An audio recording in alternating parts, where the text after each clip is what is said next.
My name is Susan, and I work as a public servant in a small town. 8 years ago, I married my husband, Arlo, who is also a public servant.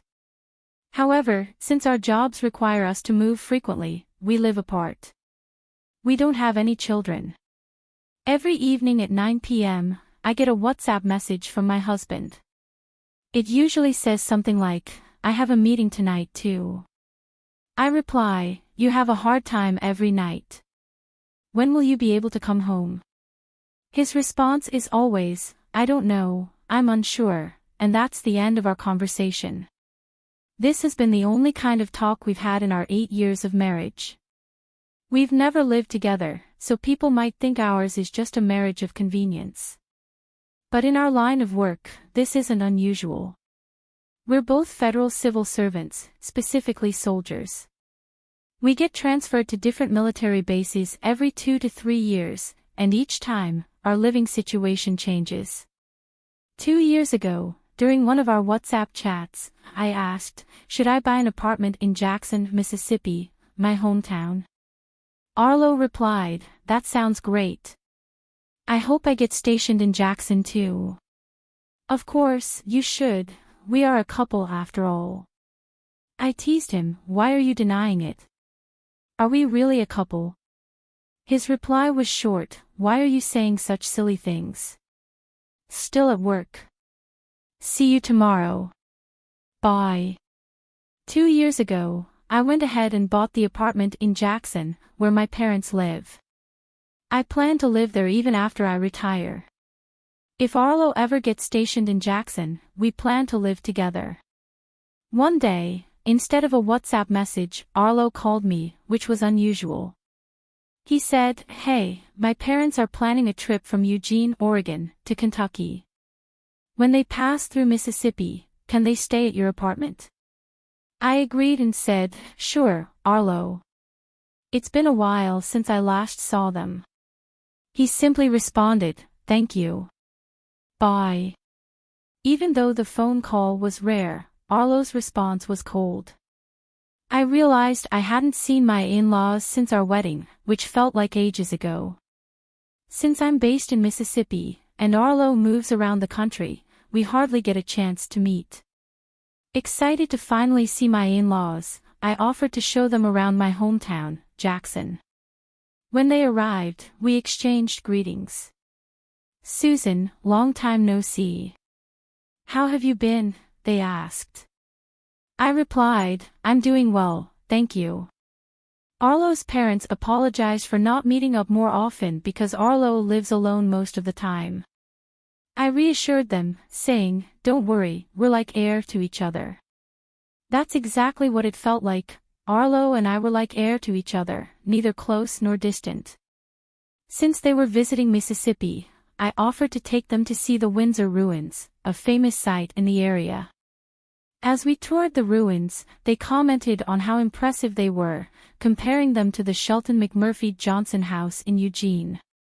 My father-in-law admired both places and mentioned that parts of the house in Eugene had been damaged in an earthquake 6 years ago, and the unrepaired sections had to be demolished. "That's a shame," I replied. Then, I suggested, "Next, let's visit the petrified forest." I spent the whole day showing my in-laws around the attractions of Mississippi. My mother-in-law really liked the city and even started talking about living there. She said, "I've fallen in love with Mississippi." "Thank you, Susan. Would it be okay if I stayed here for a while?" I said, "Of course. I'm usually not home during the day, so I'll give you a spare key." I handed her the key, thinking they'd stay for 4 or 5 days. But a week passed, and they showed no signs of leaving. Eventually, I made them an offer. "If you love it here so much, I could lease the apartment to you for $600 a month. I can stay at my parents' house in the meantime." To my surprise, my father-in-law got really angry. "What on earth are you thinking, asking family to pay rent? You should let us stay for free." My mother-in-law quickly stepped in to calm him down, but the situation still made me feel uneasy. So, I suggested, how about this? You just cover the cost of utilities, electricity, water, and gas. One day, during their second week at my place, I got a phone call while I was at work. It was the property manager, Mason. He told me, "We got a call from the downstairs neighbors. They said there's a water leak coming from your apartment, and it's staining their ceiling. Can you come over right away? We can't go inside without your permission." I couldn't leave work immediately, but I managed to return to the apartment during my lunch break. When I walked in with the property manager, my mother-in-law looked surprised. "Oh, Susan, what brings you here?" "What about work?" she asked. I explained, "The people downstairs said there might be a water leak from this apartment." She seemed clueless and replied, "A water leak? I don't know anything about that." Whether she truly didn't know or was pretending, I wasn't sure. So, I walked past her to check near the washing machine. The washing machine was spinning, but the hose had come loose, causing a mess. This is the problem, I thought. I went downstairs with the property manager, and we were allowed to check the ceiling. Sure enough, there was a large stain spreading from where the washing machine was located. I sighed in frustration. My mother-in-law came to see the damage, looking guilty, and quickly went back upstairs. I had to apologize to the neighbors downstairs, bringing them a box of cookies.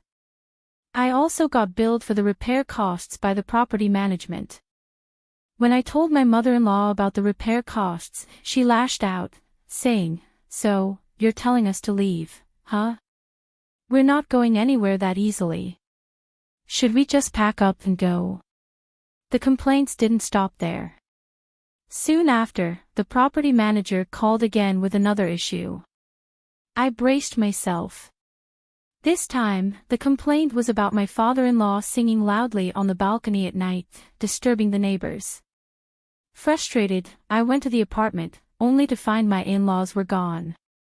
They left a note saying, "Thanks for your hospitality, we're heading back to Seattle." I couldn't believe it. They had left without paying for any of the utilities they used and had left behind a ton of garbage. "At least take out your trash," I muttered to myself. With them gone, I moved back into my apartment from my parents' house. One day, my husband called unexpectedly. He said, "My parents love your apartment, so I'm giving it to them as a gift. Understand, if you don't agree, we're getting a divorce." In the background, I could hear my mother-in-law laughing. After leaving my apartment, my in-laws had moved into their son's government housing. Instead of talking to me directly, they had manipulated my husband into demanding that I give up my apartment. Now, I was forced to make a choice, either give up the apartment I worked so hard for or get a divorce. I thought long and hard, feeling torn. Finally, I made up my mind. 2 days later, my husband called, but instead of texting me through WhatsApp, he said angrily, "You'll pay for this." That same day, when he gave me the ultimatum to choose between the apartment or a divorce, I sent him the divorce papers by express mail. He was furious, as he didn't expect me to act so decisively. Not even a week later, my boss called me into the office. To my shock, I received a transfer order to Dallas. It turned out that my ex-husband, who handled personnel, had pulled some strings to harass me because I refused to give up my apartment. I won't forget this, I thought. But what about my apartment? Should I give in and rent it to my ex's parents? I wasn't sure what to do, so I went to see the legal affairs officer at my workplace. The officer told me, "You have no connection to your ex-husband anymore, so you're not related to his parents either. I think you should rent it out as a landlord." That's exactly what I was thinking. I immediately called my in-laws, who had returned to Portland, and told them that I was ready to rent my apartment out. When I was transferred to Dallas, my in-laws surprisingly agreed to rent the apartment without any hassle. It turned out it wasn't harassment, they just really liked the place. I set a rent of $700 a month, including utility bills and the cost of the repairs from before, and they accepted it without any fuss. While working in Dallas, I was also studying for a highly competitive internal selection exam. Only a few senior military officers reached the top level, and the biggest challenge was passing the exam to enter the command staff course. This course trains future unit commanders, and those who complete it are assigned to lead units all over the country. It wasn't so much about wanting power or control, I was driven by the desire to outrank my ex-husband and prove myself. To my delight, I passed the tough exam on the first try and was admitted to the command staff course. Watch this, Arlo, I thought. The real revenge starts now. The course was held at the military officer school in New York, where my ex-husband lived. Even though he handled personnel matters and probably knew I had passed, I didn't reach out to him, and he didn't contact me either. 16 months later, I completed the course and became a unit commander in charge of training soldiers in Nebraska. Coincidentally, my ex-husband was also assigned to Nebraska, where he worked at the Regional Cooperation Headquarters, handling military and local community relations. Thanks to the internal exam, I now outranked him. One day, during a training session for newly arrived senior officers in Nebraska, my ex-husband saw me and came straight over.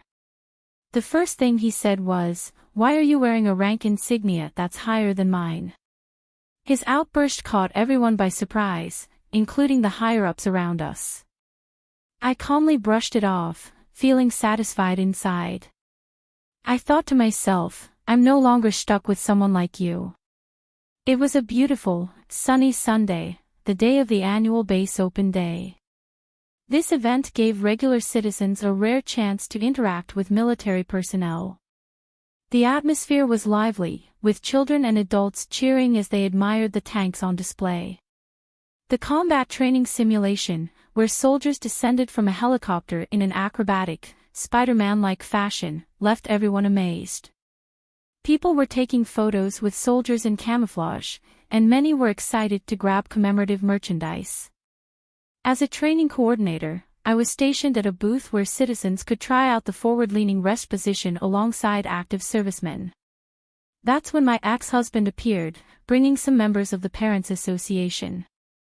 Seeing him made all my pent-up feelings of revenge toward him and my former in-laws flare up. It felt like the perfect moment to act. This is my chance for revenge, I thought without hesitation. I called out to my ex-husband and his parents, inviting them over to the booth. Reluctantly, my ex-husband joined in. I handed him an iron helmet and lined him up with the other servicemen. "All right," I announced. "In the military, we give everyone a number instead of calling them by name. I'm going to start the numbering. The person on the right says 1, then the next person says 2, and so on." I placed my ex-husband in the number 1 spot, lining him up with a mix of servicemen and regular citizens. "Numbering, start." I called out. 1, he said slowly. "You're too slow. When I say start, you respond right away." I snapped. Watching my ex-husband stand at attention like a soldier made me want to laugh. This is hilarious, I thought. Next, we moved on to practice the forward-leaning rest position. The instructor, a serviceman, explained the procedure.